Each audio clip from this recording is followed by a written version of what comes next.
তো এই জায়গাটি একটা সময় খুব ভয়ঙ্কর একটা জায়গা ছিল। ওই যে দেখেন একটু একটু দেখা যাচ্ছে সবাই খেলাধুলা করতেছে।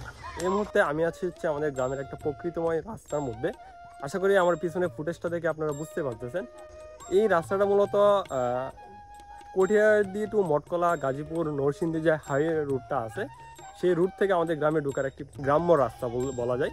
এই রাস্তা দিয়ে মূলত আমাদের বাড়িতে যাইতে হয়। দশানি থেকে যে রাস্তাটা ঢুকছে আমাদের গ্রামের ভিতরে, এই রাস্তা দিয়ে মূলত আমাদের চর এলাকার মানুষ এবং কাজীচর এলাকার মানুষ যাতায়াত করে থাকে। তো এই রাস্তাটা রীতিমতো আমার কাছে বেশ চমৎকার লাগে। দুই পাশে প্রকৃতিময়, প্রকৃতির গাছ, বেশ চমৎকার। তো অনেকদিন ধরেই চিন্তা করতেছিলাম এই রাস্তাটা নিয়ে একটা ভিডিও তুলে ধরবো আপনাদের মাঝে। যেসব কৃষক ভাইয়েরা আমাদের মাঠের মধ্যে কাজ করেন, তারা এই রাস্তা ধরে কৃষি ফসল নিয়ে বাড়িতে যায়।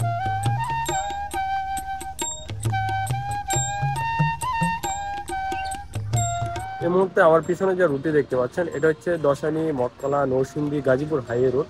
এই রুট থেকে মূলত আমাদের যে গ্রামের রাস্তাটা এটা ঢুকেছে। তো আমি গিয়েছিলাম মূলত দশানি, আমার ফুলা হচ্ছে নানি বাড়ি থেকে আসছে, তো আগায় আনতে গেছিলাম। ফুলারে নিয়ে যাচ্ছি, ভাবলাম এই রাস্তা দিয়া চমৎকার একটা ভিউ যেহেতু উপভোগ করা যায়, দুই পাশে সারি সারি গাছ, প্রকৃতিময় রাস্তার একটা ভিউ ভাবলাম আপনাদের সাথে শেয়ার করি। এই রাস্তার পাশে বিকালবেলা এই এলাকার যে ছেলেপেলে আছে, তারা হচ্ছে খেলাধুলা করে। চলেন একটু আপনাদেরকে দেখাই। ওই যে দেখেন এই রাস্তার পাশে একদম তারা খেলাধুলা করছে। ওই যে দেখেন একটু একটু দেখা যাচ্ছে সবাই খেলাধুলা করতেছে।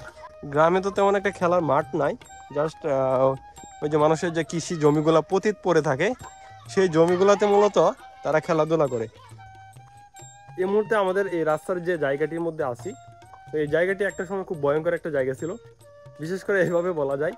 যদিও নিজের গ্রামের দুর্নামটা বলতে চাই না, তারপরে বলা লাগে, কারণ হচ্ছে এই জায়গাটার মধ্যেই সব থেকে বেশি চুরি হইতো বা ডাকাতি বলতে পারেন, এই ধরনের কার্যক্রমগুলো হইতো।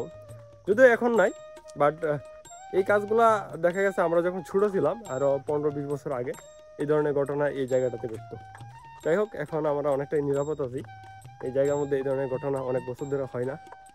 তো এই রাস্তাটি কেমন লাগে অবশ্যই কমেন্ট করে জানাবেন। এবং বিশেষ করে এখানে অনেক মানুষ আছে ছবি তোলার জন্য, যদিও এখন রাস্তার আশেপাশে যে গাছগুলো ছিল সেগুলো কেটে ফেলা হয়েছে।